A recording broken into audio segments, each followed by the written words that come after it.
Serial ATA, in short साटा।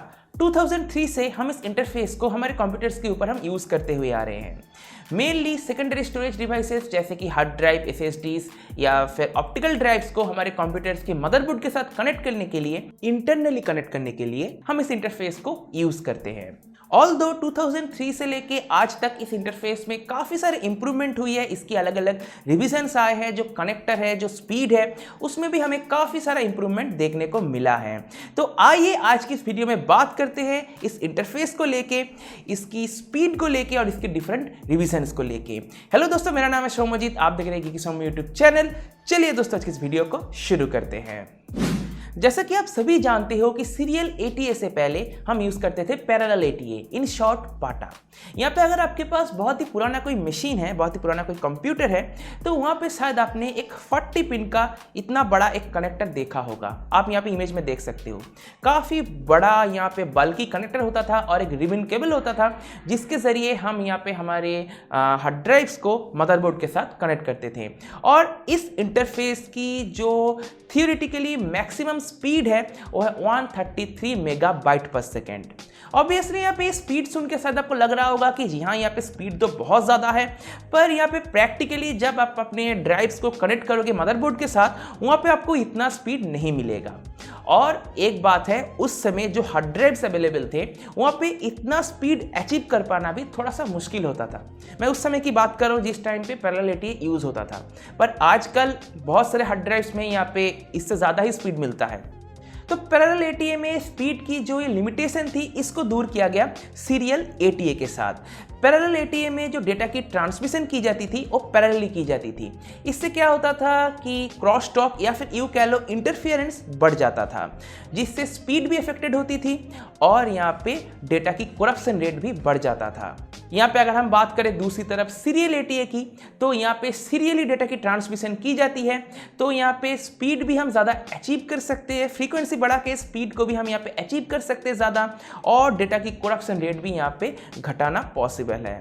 और साथ ही यहाँ पे वायर काउंट भी कम किया जा सकता है। जैसे कि आपने देखा होगा पैरेलल एटीए में 40 पिन का कनेक्टर होता था, उसका पिन डायग्राम आप यहाँ पे देख सकते हो।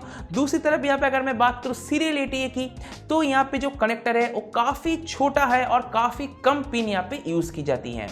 सिर्फ यहाँ पे हम 7 पिन्स को यूज़ करते हैं, 7 पिन्स को यूज़ करते हैं, जिससे यहाँ पे हमारा काम निकल जाता है सीरियल एटीए में डेटा को ट्रांसफ़र करने के लिए। पर यहाँ पे पावर के लिए जो कनेक्टर है वो यहाँ पे ऑब्वियसली अलग है। पैरेलल एटीए में मोलेक्स कनेक्टर को यूज़ किया जाता था और सीरियल एटीए में यहाँ पे हम सेटा पावर कनेक्टर को यूज़ करते हैं। यहाँ पे आप एक और बात सोच के देखिए, अगर कोई एक यूज़र अपने सिस्टम में 3-4 अलग अलग पेटा ड्राइव्स को कनेक्ट कर रहा है, तो उसका सिस्टम का क्या हाल होगा।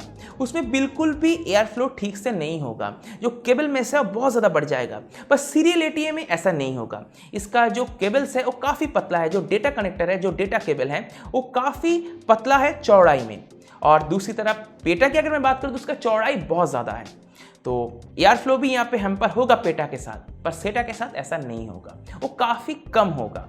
और अगर आप क्यूरियस हो ये जानने में कि सीरियल एटीए की जो पावर कनेक्टर है उसमें कितने पिन्स होते हैं, तो मैं यहाँ पे आपको बता दूँ, उसमें 15 पिन्स होते हैं। जी हाँ, 15 पिन्स होते हैं। तो मैंने आपको सीरियल एटीए और पैरेलल एटीए या फिर यूँ कह सकते हो सेटा या फिर पेटा के बीच में जो डिफरेंसेस हैं उनको मैंने आपको ब्रीफली बता दिया है। अब चलिए बात करते हैं सीरियल एटीए की डिफरेंट रिविजन्स की। तो 2003 में सीरियल एटीए की सबसे पहला वर्जन को रिलीज़ किया गया। इस इंटरफेस की सबसे पहला वर्जन को रिलीज़ किया गया, जिसका मैक्सिमम थियोरेटिकल स्पीड था 150 मेगाबाइट पर सेकेंड या फिर यूँ कह लो 1.5 गीगाबिट पर सेकेंड।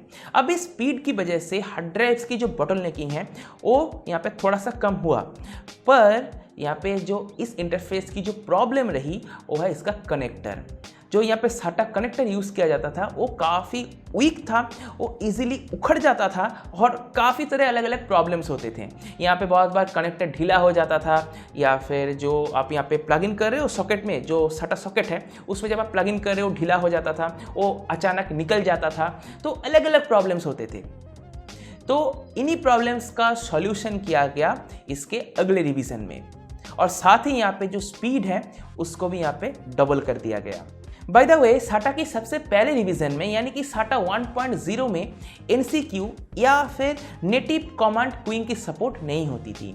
बेसिकली इस टेक्नोलॉजी के हेल्प से drives at a time multiple commands को एक्सेप्ट कर सकता है और खुद ही ये डिसाइड कर सकता है कि कौन से कमांड को पहले एग्जीक्यूट करना है, जिससे ड्राइव्स की परफॉर्मेंस तो इंक्रीज होती ही है, साथ ही यहाँ पे जो ड्राइव्स की लाइफ है वो भी अफेक्टेड होती है। मतलब कि ड्राइव्स ज़्यादा टाइम के लिए चल सकता है। हार्ड ड्राइव्स की मैं यहाँ पे बात कर रहा हूँ। और इस टेक्नोलॉजी का या फिर यूँ कह लो NCQ का हमें इम्प्लीमेंटेशन देखने को मिला साटा 2.0 के साथ। यहाँ पे एक और बात ध्यान रखने वाली है कि NCQ तभी वर्क करेगा जब ड्राइव और इंटरफेस दोनों ही इस टेक्नोलॉजी को सपोर्ट करे। कोई एक पर्टिकुलर अगर यहाँ पे सपोर्ट ना कर रहा हो तो NCQ वर्क नहीं करेगा। जी हाँ, अब चलिए बात करते हैं साटा रिवीजन 2.0 या फिर साटा रिवीजन 2 की। तो यहाँ पे जैसे कि मैंने आपको पहले ही बताया कि स्पीड को डबल कर दिया गया, जो कनेक्टर है उसमें भी यहाँ पे चेंजेस हमें देखने को मिला और साथ ही यहाँ पे NCQ भी यहाँ पे एनाबल्ड कर दिया गया। तो साटा रिवीजन 2.0 की जो थियोरेटिकल मैक्सिमम स्पीड है वो है 3 गीगाबिट पर सेकेंड या फिर यूँ कह लो 300 मेगाबाइट पर सेकेंड। यहाँ पे एक और बताने वाली बात यह है कि जो ये नया रिवीजन है ये पुराने वर्जन को भी सपोर्ट करता है। यानी कि साटा 1.0 बेस्ड अगर आपके पास कोई एक केबल है तो उसको आप इजीली साटा 2.0 बेस्ड कनेक्टर में यूज़ कर सकते हो। मतलब कि जो नया मदरबोर्ड आपने खरीदा अगर वो साटा 2.0 बेस्ड है तो उसमें भी आप इजीली यूज़ कर सकते हो। मैं यहाँ पे जस्ट आपको एग्जांपल दे रहा हूँ। आजकल जितने भी मदरबोर्ड्स आते हैं वहाँ पे साटा 3.0 की यूज़ की जाती है। साटा 3.0 में जो स्पीड है वो साटा 2.0 की बिल्कुल डबल है और उसी के साथ जो कनेक्टर है वो भी यहाँ पे थोड़ा सा अलग बनाया गया है। मतलब कि कनेक्टर तो वही है पर कनेक्टर थोड़ा सा ज़्यादा और स्टेडी बनाया गया है और इसमें एक लॉकिंग मैकेनिज्म को भी ऐड कर दिया गया है ताकि जो कनेक्टर है वो अचानक निकल ना जाए। यहाँ पे अगर मैं स्पीड की बात करूँ तो स्पीड जैसे कि मैंने आपको पहले ही बताया साटा 2.0 से बिल्कुल डबल है। मतलब कि यहाँ पे आपको 600 मेगाबाइट पर सेकेंड की स्पीड मिलेगी और साथ ही अगर मैं इसको बिट में बोलूँ तो कितना होगा आप यहाँ पे गेस कर सकते हो। जी हाँ, 6 गीगाबिट पर सेकेंड। और साथ ही साटा 3.0 भी NCQ को सपोर्ट करता है तो जिससे ड्राइव की परफॉर्मेंस और उसका लाइफ दोनों ही इफेक्टेड होता है। परफॉर्मेंस भी बूस्ट होती है और लाइफ भी यहाँ पे बढ़ता है इस टेक्नोलॉजी की वजह से, NCQ की वजह से। यहाँ पे शायद आप ऐसा सोच रहे हो क्या हमें सच में साटा 3.0 की ज़रूरत थी? यहाँ पे अगर मैं बिल्कुल फ्रैंकली बताऊँ तो हार्ड ड्राइव्स के लिए तो कोई ज़रूरत नहीं है क्योंकि 7200 RPM वाले जो हार्ड ड्राइव्स होते हैं उसका मैक्सिमम स्पीड होता है 200 मेगाबाइट पर सेकेंड। और यहाँ पे अगर हम साटा 2.0 को ही देखें तो उसका ही मैक्सिमम स्पीड है 300 मेगाबाइट पर सेकेंड। तो साटा 3.0 की वहाँ पे ज़रूरत नहीं है। पर जैसे जैसे SSDs मार्केट में आने लगे तो वहाँ पे ये जो स्पीड है वो कम पड़ने लगी। यहाँ पे साटा 2.0 की जो मैक्सिमम स्पीड है वो काफ़ी कम थी। तो SSDs के लिए साटा 3.0 ऑब्वियसली इंपॉर्टेंट है। यहाँ पे SSDs जैसे कि आपको पता है 500 मेगाबाइट पर सेकेंड तक की यहाँ पे अराउंड हमें स्पीड इजीली दे देता है। हर कोई SSD यहाँ पे इतना स्पीड हमें इजीली दे देता है। तो ये तो हुआ कुछ बेसिक रिविजन्स जो ज़्यादा पॉपुलर था सेटा इंटरफेस में। इस सभी के अलावा भी कुछ और यहाँ पे रिविजन्स भी आए थे जैसे कि सेटा 2.5, 2.6, 3.1, 3.2, 3.3, 3.4। और मैंने यहाँ पे आपको जितने भी कनेक्टर्स के बारे में बताया ये सब कुछ स्टैंडर्ड कनेक्टर है।